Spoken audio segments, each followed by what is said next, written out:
Is what? I said Malcolm alleged that some of Elijah's women were underage secretaries, and can you expound on that? Yeah, well, I guess they were because they were there. I seen them. I seen them myself. It's all true. It's all true. Good evening, messenger.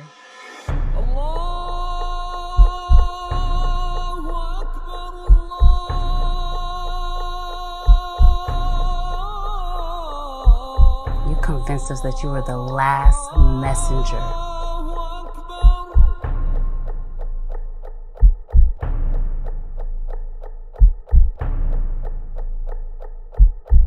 How many other bastard children do you have? I don't need no haircut, brother. How about the Knicks last night, dog? Lord, I'm mad. I'm mad as hell, man. Oh my gosh. But it was a good game, though. It was a good. It was a great game. Mm, did you go to the game 258. or did you watch it? No, I was busy running around trying to get the rest of the money to go home with, man. Mm-hmm. I got to go see about my child, man. Mm-hmm. Shelly ain't answering the phone, and ain't nobody answer the phone. Carl Key told me, he said, man, I don't have it right now because I just gave my daughter 20,000. Mm-hmm. He said, I don't have no extra. He said, you know you're my guy, but I don't have a $400-500 to give you. Mm-hmm. So you can be comfortable down there. Mm-hmm. So I don't know. I'm just trying to hustle up the rest. I went by the game. I didn't see Chris Tucker, nobody. Guys that used to hang out in Butch's office. Mm-hmm. I didn't see Denzel's daughter there because I done made her call her father. Mm-hmm. Well, So if people want to donate, they can go to send it to my Cash App, I guess. I eh, ain't got no choice, and I can't get one. I told you what my other daughter did while I was away. She yeah. messed it up. But it is what it is, man. I talked to my daughter a few minutes ago before you called, and I said, baby, I'm trying to get there. Hold on. Mm-hmm. So, me and my father, we talk, but we don't get along. Uh-huh. He's 99, pretty. He's 99. He gonna be 99 November 24th. And here's what I need to talk to you about. We'll talk about that off record. That got to do with the book. See, what it is for you. The girl, I love Susan Collins. She's a sweetheart country girl. She put her money up to robe the book. But during the time when she was writing the book, I had a couple strokes back to back. I haven't been able to get on tour, get in no schools, or no recreation center, or no events to promote the book. Mm-hmm. I know how to sell the book from a street standpoint, but just not having the funds to go on the road, go from different major places. Now, if I was able to go to Norfolk, I know I just sold a couple thousand books down there in Norfolk because all Pete children love me. They would have went out and grind Mm-hmm. because I was good to Pete and Pete's children. Mm-hmm. So I done made Bob about 100, 200 and give him away. He ain't gonna say no because he know what I done for him over the years. But I just ain't been in position since the two strokes and the sugar attack. It's been a rough road, Fred. I paid my dues. Been a rough road. Mm-hmm. Cause all my guys, my name. I can go to Michael Spinks. I love Michael Spinks. Yeah, let me put that out there first. Michael Spinks is my guy. Took care of me for 12 years through Butch Lewis, but things ain't like it used to be. The ride is over, and I understand. Ali's gone, Smoking Joe's going. I can't go up to the gym smoke, man. I'm fucked up, man. I need a couple grand. No problem. Mama's give it to him because he's with us. Them days are gone, man. Everybody forgot. See, Fred, one thing I want people to understand. Not only in boxing, I paid my dues in the street. Cause a lot of these promoters had some crazy ass kids used to get in shit. They couldn't go in the hood and straighten it out. I had to go in the hood and straighten it out and make peace. But it is what it is. It is what it Do you think that? Oh, first of all, so what I do is I put your book before at the beginning of the videos now. Okay. So that picture you sent me, Yeah. it's at the beginning of all the videos. Yeah. Okay. So when I upload it, so let me ask you, do you think that this is a punishment for all the or a lesson learned from Allah? You know, God is the best to know and best to planner. It is what it is, Fred. Nobody owes me nothing. Fred, I made over damn near 10 to 15 million in the game. I messed it up, having fun, parties. It is what it is. But one thing I'm proud of, Fred, I took care of my grandparents. I bought all that land they slaved on back in the early 1900s. All my cousins them down there living off the land that I bought. I don't call them for nothing, man. I thank God that I was able in a position to take care of my grandparents before they left here. Mm-hmm. My grandmama, Big Bessie, that was my girl. That was my girl, Big Bessie. Big Bessie sold moonshine, kept a pistol 38 in a bosom, and sold moonshine and fried chicken. How good was the fried chicken? Oh my God, Fred. You got me, I'm from down home. See, Fred, it wasn't no stove. It was a wood stove. See, you don't know nothing about them wood stove. Your aunt don't know about them, but you don't know nothing about them wood stove. Mm-hmm. You can fry chicken, and you can 2 or 3 miles down the country road, you can smell it. And Two or three miles. listen, my grandmother used to cook 3-course meal dinners a day, and she rang that bell. Cause I'm talking about when I was a kid in the mid 40s. When I was a kid, she would ring that.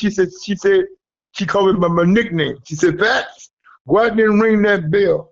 A Mm-hmm. lot of people farm didn't do too good. I got more than enough. And my other son, I'm in Chicago doing good with the numbers. She would feed everybody up down the road that harvest that didn't make them no return. That's what I love about Big Bessie. She gave back out of nothing. She didn't have a lot of money, but she had a lot of canned food she would give out to the old ladies up down the country road. I'll never forget that. How old did she Big live till? Bessie, huh? How old did she live till? Big Bessie, she died in Big Bessie died in 85. She had just turned 100. And how old was Papa? Grandpa? Papa, Grandpa died 2 years before her at 97. She was a couple years older than him. Yeah. He So yeah. died in 83. Mm-hmm.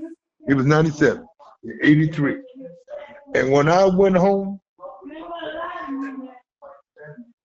and I took them deeds up the bread Mm-hmm. and put it on her table, Big Betty started crying. She cried. She said, my fat country boy, son, he made it. I said, oh my God. It was crazy, friend. Everybody was there. They all knew I was getting money, but they didn't know how I was getting money. They thought Right. I was in the rackets like my uncle Johnny and Bubba and them in Chicago. See, Uh-huh. they went to Chicago. My aunt and them went to Philadelphia. Right. And my aunt Pearl, she the one that she hit the number, and I can't think of the name of that little side street off the corner of 112 and St. Nick. It's a little small street there. She bought her house there, and she bought her a house right on that little small block Mm-hmm. by Sylvia's, the original Sylvia's, not the one that Sylvia added on to where the bar was at, Fred. You know where the bar was at? Not the No. restaurant. Sylvia had a bar right on the corner of 127 and Okay. Lennox. Okay. That little side street. That's where my cousin lived today. Let me tell my cousin. My cousin about she's younger than me. She's about 76, 77. Mm-hmm. Her mother, my aunt Pearl, bought her that house there. Mm. Aunt Pearl just died a couple of years ago at 92. Wow. Yeah, man. She loved the Sylvia. Her and Sylvia was good friends. She used to go eating Sylvia's all the time. Yeah. Sylvia's is where I've had like a family reunion at Sylvia's twice. I had it Twice, yeah, twice. I've done it twice. The food is no good now, Fred. Well, I don't It's know if it's horrible. good, but I just I'm pay telling to you, Fred, bring my family together. I was uptown a few weeks ago. The food is not good. Mm. Fred, the daughters and granddaughters, they done go on commercial. You don't see no fresh vegetable trucks up there early in the morning no more. All corporate stuff. The girls go on corporate. They put the mother collard greens in a can now. You can buy serious greens in a can at the supermarket up there on Lennox Avenue. Well, they gotta make money. Now, was that Pathmark now? No, that ain't past my. Is Ain't too many Pathmark people. gone or Pathmark still there on the Hum 43rd, Hum 42nd? What street is that? Past my gone. Past my gone. It's It's gone. called. It's something else now. But it's another line. It's, Damn. a, it's another line. I used to go there for my Now grandfather, the man. Conways and then now the Conways still on the corner of 116th Street. I never walked that far down. Yeah, but all them stores we used to go to when you were young, Fred, Hmm. them stores got new names now. Yeah, yeah. Fred, Pathmark really ain't that. It's more bigger in the Midwest now. It ain't even bigger in Virginia and the Carolinas no more. The Pathmark in New Jersey, all I'm going in Newark. It's a new red line or food line there in Newark. Because the Pathmark, when I lived in Newark in the senior citizen building, before I had my last stroke and came over here to Queens, Mm-hmm. for my sister put me over here, that Pathmark gone. Wow. The Pathmark that was next to the mosque, number 25 on South Orange Avenue, it's gone. It's a gym. It's a gym and a 7-Eleven now. Yeah, I remember going to get that Deer Park water for my grandfather. Yeah, man. Now, Fred across the street, a small bottle of Dearport water costs $3 at the deli across the street now. It's crazy, bro.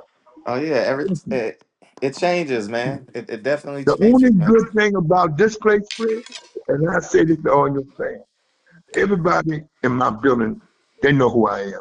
Mm-hmm. They know who I once was, who I was in the street, who I was in the nation, who I was on the American Muslim mission. They know Mm-hmm. who I am in the fight game. Mm-hmm. But nobody knows my political career in this building. But Mm-hmm. one thing about it, I get much respect here. One lady said to me this morning, she said, "You shouldn't want for nothing." I said, "Sure." She said, "Why are you here?" I said, "I can leave any day, go down home and live in my mother's house." Mm-hmm. But I said, "What I'm going to do in my mother's house in South Carolina, or her house in Alabama, after being in New York and Philadelphia, New Jersey 50 years.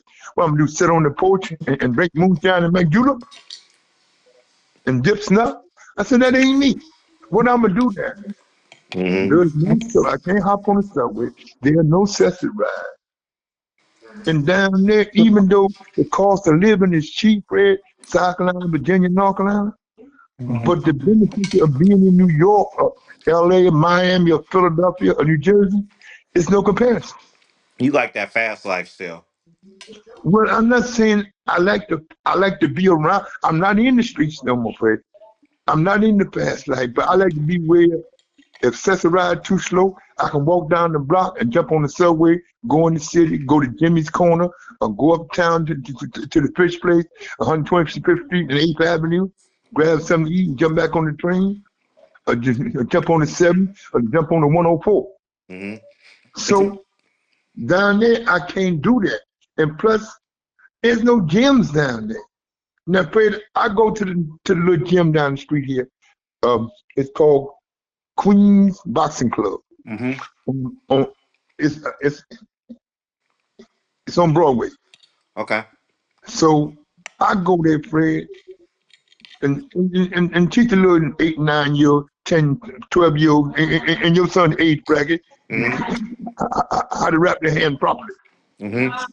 And I don't. The father say, "Old timer champ, let me give you some." No, man, I ain't gonna charge you for teaching your kid how to wrap their hand. Mm-hmm. It's well, we go across the street. Let me bring you a dinner something that you can take home with you. Need me to drop you up at your house? No, I'm good, man. I Mm-hmm. can I can jump on the bus and walk down the block. Uh-huh. So that's what I call giving back. Mm-hmm. Because Everybody in this gym down the street, pray from my house. Hmm. They can't spell the fight game. It's probably a new gym. No, Fred, the gym been there 30 years. Mhm. When I say they can't spell the fight game, the guys in there, they don't know what I know about the fight game. No one They knows what you know, know, man. You're 81 years old. they mean, well, I mean, they don't know the politics, how to move and shake behind the doors and get something done for your fighter. You also got to For take their into fighter. account, man, you're one of the fortunate ones. I'm blessed. God have been good to me. Yes, that had the ability to go behind the velvet rope, you know? That's not nothing to sneeze at. No, I'm not sneezing. I just said I've been blessed. Right. And that's why I go to the gym and don't charge and help the little kids, little 10, 12-year-old kids, teach them how to wrap their hand properly. And every now and then I go to the heavy bag and show them how to punch the heavy bag or hit the speed bag. I just do that to keep busy. Because I don't want to sit in a rocking chair and pass over and you be walking my gymnastics. Right. Right.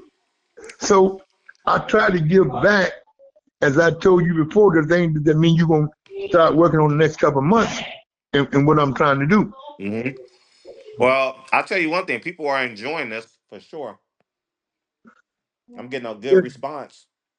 But what I think, Fred, is that over the years, and I want your people and my people, I made a lot of mistakes, Fred. Hmm. Made mistakes in the corporate world, the music game, and all of that. In the fight game, I was lucky because I was around I was around a lot of good people, the old timers, the gangsters, whatever it may be. I didn't talk a lot. I just sat there and listened. And when I was able to do small club shows at a small promoter in the Carolinas with Billy Mitchell and Don White and Andrew Stokes, Hmm. I was able because I had the wisdom from Am, King, Butch, and all the old guys, Gil Clancy, who you know well, that was the TV announcer, Yep. and Marv Alvin. I know all of them guys. Jim Lampton, I just saw him in New York. He hugged me at the Tank Davis fight. He said, "You still around?" I said, "Yeah, Jimmy." He said, if you never have another great fight in your life, October 29th, 1987, when you took a country boy from Manfield, Ohio, and upset a New Jersey great in Bobby Chaz, he said, I couldn't believe it. Mm. He said, Bobby knocked y'all down in the second round. Y'all was out. You got in the corner, slapped Spence, and threw a bucket of water in his face and woke him up. He went to work. And you left it with a light every weekend. Really? I'm gonna watch that fight. The second round, The second round, Bobby Ches versus Prince Charles Williams. Bobby Ches versus. I want other people to watch it too. Bobby Chaz versus Prince Charles Williams. I tell you, it was an HBO pay-per-view. Tommy Hearns, Juan Rodan, Wait one Prince second. I'm gonna Charles. start a new one. Wait.